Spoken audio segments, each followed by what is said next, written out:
Journey with Judy. Honest, open, transparent. It's hot. There's no such thing as perfect people.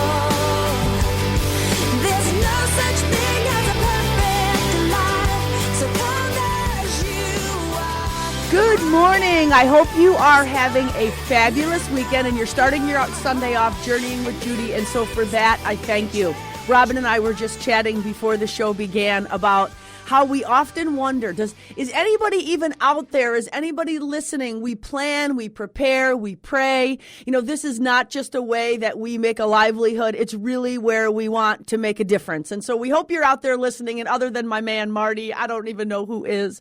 But anyway, friends, I'm so excited to tell you that I started a little bit about this story last week, and I just didn't have time to tell you because I was on the Undercover Boss gig, which we've had a rally and we just watched 100 episodes since last week's. Love that show. But I did have an opportunity. And remember, we talked a couple weeks ago about how opportunity has a shelf life and there's times where we miss it. And, you know, this show is honest, open, and transparent. And I had an opportunity a couple weeks ago to walk in my faith. You know, I always tell people, you know, take my advice. I'm not using it. This is really great advice that I give on Sunday mornings and in many areas of my life. But practicing these principles in all my affairs is just way easier said than done. Talking the talk, got it. Walking the walk, sometimes that's not in alignment. So I had a chance to fly for the first time in my adult life. Let me just clarify. I've been on a plane a million times, but there was a time many, many years ago where something happened on a flight that I was on. And ever since then, I have this, you know, inconceivable fear around flying. I get that it's the safe. I get it. I get the statistics. But when I step on that plane, it's like I just completely fall apart. And so I found some assistance in a pill that I used to go to the dentist, which I also did last week. I'm going to have to save that for next week's show because I like to be totally incoherent when I go to the dentist. And I found this pill, and after I took it and it had the effects that it did, Bob said, this is the new flying pill for you. And there's times where I want it to just be my everyday pill, but the reality is I can't do it. So I had an opportunity to go see my parents, and I have not seen them in forever. Now, I haven't. When I say I haven't seen them in forever, I mean a couple years. I haven't seen them. And it's been a little bit longer since I've had like a face-to-face without it being at a family gathering where the dynamic and the interaction is just completely different. I had my parents' undivided attention, or an opportunity to have my parents' undivided attention for 48 solid hours. And so I was going to do it. I booked my flight. I was like super excited. And I knew that I had this chance to be alone and to fly without assistance. Now, let me just define assistance. Assistance for me is a person and a pill. Okay. Assistance for me is having a person with me and having a pill in me. Now, the purpose of the person is not for companionship. Okay. The purpose for the person on the plane is to protect me from harm. Okay. The purpose of the pill is not to take the edge off. It is to literally knock me out. I take this pill called, I don't even want to tell you because for those of you who have prescription pill problems, you might try to get a prescription for this. I'm not even going to tell you the name of it, but I will tell you that it is probably stronger than any date rape drug that you've ever read about. It literally puts me out, Robs. I mean, it's funny because I do have pictures of people who have I have seen pictures that people have taken of me on a flight. And if you've ever seen like some pictures of Lindsay Lohan on the news, that is, and no judgment about Lindsay. I think she's got her act together this week. But anyway, so that would be me. So I'm not proud of the person I become when I take this pill. My kids say it's very embarrassing. They usually don't even sit by me. My man said it's like traveling with, you know, a small child with a disability. And so it's very exhausting. So here I was. I had this super duper chance to walk in my faith, and to get on a flight. And here's the deal. I could have taken the pill, Rob. I mean, I could have taken it because it wears off after a few hours, and the flight was 3 hours to Florida.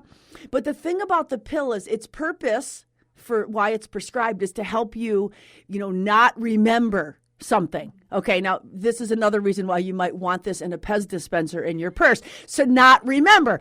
And so I did not want to not remember this time with my family and with my parents. And that's happened. Like we'll go on a trip and I'll come back and I will forget what happened.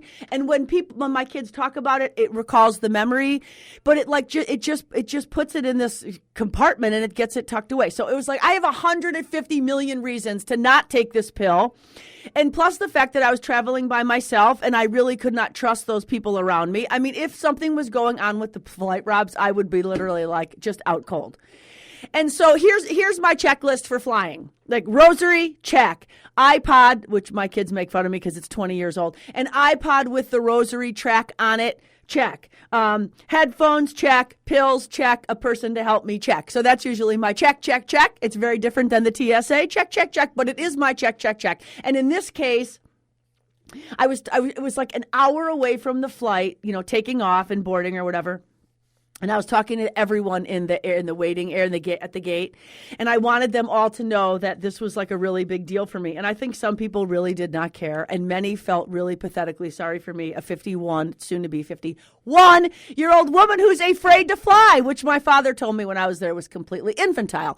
Anyway, that being said, this woman was so sweet that I met. And she said to me, Judy, if you do this without a pill, I promise you, I will give you the biggest hug when you get off the plane. I just need you guys to know that I really could care less about this woman's hug. That was not the motivating factor for me. Anyway, so there I was. I tossed and turned. I prayed about it. I thought about it. And at the end of the day, you're going to have to stay tuned after the break. I'll tell you, did I take advantage of the opportunity? Did I walk in my faith? Did I practice these principles in all my affairs? Or did I cave to the temptation and fly high to Florida? We'll be back after the break, and I'll let you know the answer.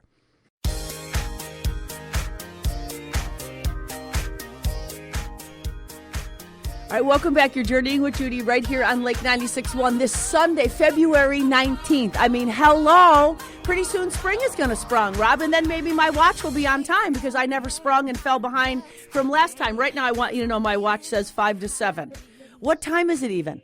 Actually, I'm lying. It says 11:35. I can't read it if it's upside down. Anyway, okay, so here's the deal. Guys, I did it. I absolutely walked in my faith. I got on the plane without taking this pill, without the person I needed by me to protect me because of what would happen from taking this pill. And here's the deal. The reason this is such a big deal for me is because I have absolutely counted on, relied on, and maybe more importantly, stopped myself from so many opportunities to go to different things I wanted to attend, different conferences, conventions, family reunions, because I was afraid, because I was literally so afraid. And that fear consumed me. And it's interesting because people will say, you're a person of faith. How could you? If it's your time, it's your time. There was just something about it. And even when people gave me the statistics, when was the last time a plane crashed? I would say, well, that's exactly why, because it's time now. It's time. And then if it just happened, it's like, well, maybe it happened. It's going to happen again. And anyway, but I want you to know that this show is about the journey and not the destination. And so I need you to know that up until this time that I flew, I had made significant progress, Robs. And here's why, because I used to fly prior to 9/11, I used to fly with the brightest clothes on ever, and I would wear all of my beautiful jewelry, of which I forgot all my jewelry today. I forgot to put on jewelry. I feel a little naked. Anyway, so I would fly with all of my jewelry, and I would fly with the brightest clothes on, and I would make it clear to the pilot and everyone in all the flight attendants and everyone around me that the reason I dressed like that is so someone would find me in the rubbish. I wanted to be found, and then I told the people that there was no way some other woman was going to get all my great jewelry. Of course, why wouldn't I wear all of my jewelry? If something was to happen to me, I didn't want my man to be giving my stuff to somebody else. So what I've learned is that they don't come find you anymore when something happens to a plane. So that theory doesn't work for me. So now I just have to buck up and accept this situation for what it is, which is you got to give up what you want now for what you want most. And I did that. And I had an opportunity to spend 48 hours with my dad. Now, my dad is in some ways so not like Jesus. And my dad in other ways has been the Jesus factor for me. And I have learned that a lot of times people's understanding of God, that perception comes from their fatherly relationship. And so some people really can never get to know God because they have such an issue with their father, right? And that makes sense to me now. So here's the deal. My father's deal was, I don't care if you love me, but you will respect me. Now, we all know that Jesus, he just wants the love, right? So it's a complete contradiction. But here's where my father and Jesus were so much the same. My dad would never settle for less than our personal best. And he was the kind of man who, why am I crying? Robs, this is like a crying show. He was and is this guy who, it's so funny because he says, I can walk on water. That's what my dad says. And I'm aware of where the rocks are. Like my father is so full of himself. And he will tell you 1,000 times over that he likes what he sees when he looks in the mirror. And it's like, well, we don't. Robin and I were just chatting about that. It's like, what even happened to us? Like, we turned 50 and everything like just fell or got bigger or some damn thing. But anyway, so my father is this kind of guy that he's been through a lot with me, and he's seen me in some places and spaces that no one would ever want to see their daughter. And they were never places and spaces that he traveled. And so it was very difficult for him to accept the choices that I made in my life. He reminded me in this time that we had together that I had chose to move out when I was 18. Robs, do you have an 18-year-old kid? Can you imagine them literally being on their own? Get on the air right now. I would, she's going to be on her own in a sense, going off to college in the fall. I'm talking on your own, like have to pay all your own bills, have no contact with your family. She's in a sense clueless. Exactly. And so here's the deal. Just like Robin's daughter, and I was clueless. I was a different clueless because I actually believed that my life would be easier. And here's why I left my father's home, because I didn't like his rules. And I wasn't willing to live by the rules that he had. And I realized that those rules were for my highest and best good. The same kind that Jesus makes. They seem constricting and they seem a little bit difficult, but the reality is they are always for our highest and best good. And so I have to say that my dad kept hounding me about coming to see him, to the point where I felt like maybe there's something I need to know. Maybe I got to go. Maybe I shouldn't miss this opportunity and I have to buck up and go. And he also made it clear that he didn't want anyone with me. Isn't that interesting? Like, I hope you can come alone so we can have some quality time. Now, here's the deal about my dad. He's 87, okay? He's 87 years old. And this is a guy who has an iPhone, like the newest iPhone. He has learned to text. And what's so awesome is he's learned to he calls it face call. Now, he does not call it FaceTime. So a couple weeks ago, Robin's telling me I got to wrap it up. A couple weeks ago, my dad face called me, and I saw that it was a face call, and so I answered it, and it was so cute because he face calls, but he still holds the phone to his ear. So it's like, Dad, I'm so, and then when he sees me on the FaceTime, right, he says, you look really old. Like you don't look as good as you do in person as you do on the face call. Anyway, so it's so cute because either you talk to my dad's ear on the face call, or if you can get him to take the phone away from his ear, you talk to like the top of his forehead. He has not seemed to figure out how to get in the picture. Which anyway, so I want you to know that I cry after getting to see my dad. And the conversations that we had and the things that he needed to tell me, it was evident why he needed me to come there and why he needed to see me and talk to me. And so I cried with my dad more than I cried with my man on our, what do you call it, Robs? The binging show. Oh, yeah. Then the Undercover Boss binging thing for 8 hours. This was different. My father and I had some really incredible conversations, and I'm going to tell you what made him cry the most when we get back. You're Journeying with Judy right here on Lake 96.1, and this definitely is a show about my dad. He's amazing. We'll be back after the break. Oh, thank you to Cutest Country Auto Group for sponsoring the show. What if there's a bigger picture? What if I'm missing out? What if there's a Welcome back. You're Journeying with Judy right here on Lake 96.1, and I'm talking about some time that I got to spend with my father. some unexpected time, just kind of out of the blue. I went there for 48 hours because that's when Frontier flies. They fly into my father's town and out of my father's town on Tuesdays and Thursdays.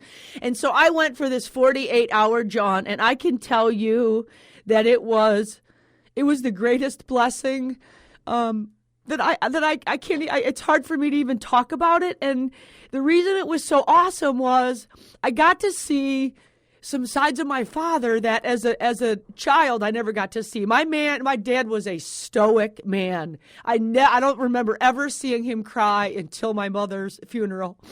And that's when I really saw a side of my father and his emotions that were difficult. It was difficult because it was not something I was familiar with.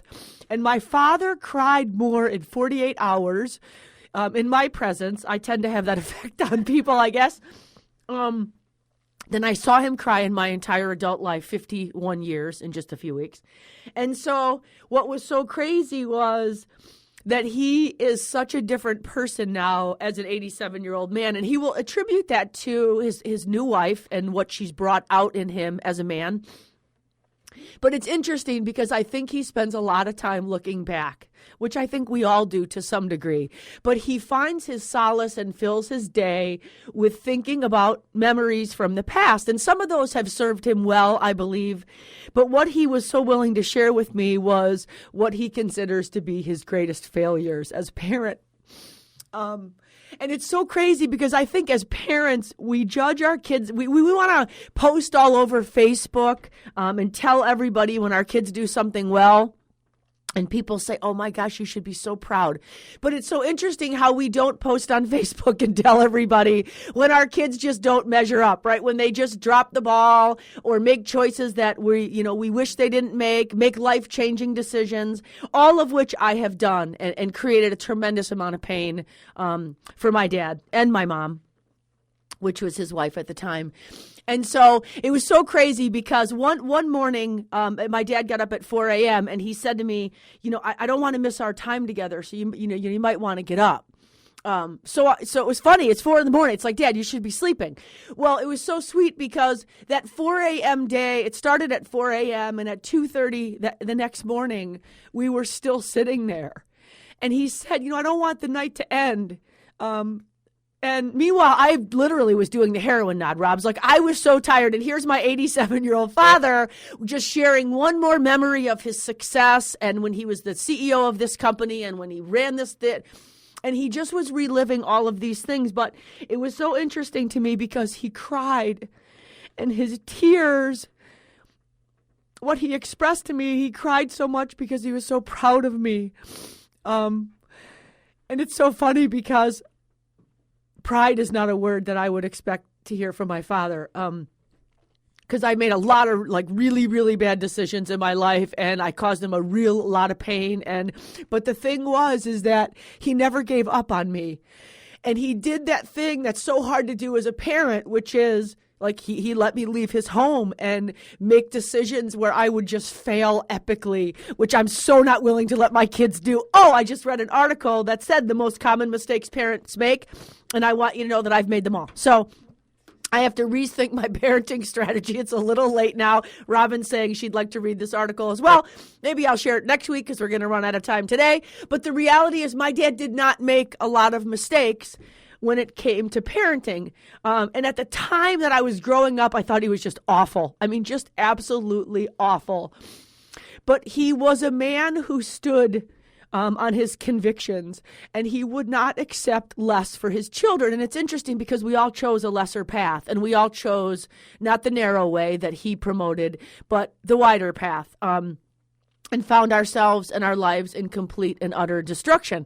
And so my father was always this example of courage and character and strength and integrity. Like my dad was this black and white. I'm talking about him like he passed away. My dad is this black and white kind of guy, and there's just literally no room for the gray. And what's so beautiful is that he has always been that example to me of what I could be.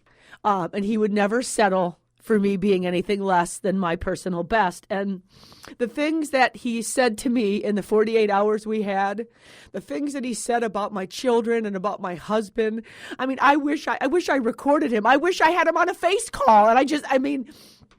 And so it was the absolute greatest gift to me, and I'm just so grateful to God that he allowed me to have an opportunity to share this time with my dad and see a side of him that I have not seen in my adult life. What this has to do with the show today, I don't know, except the reality is we just celebrated this holiday called Valentine's Day, which is all about love.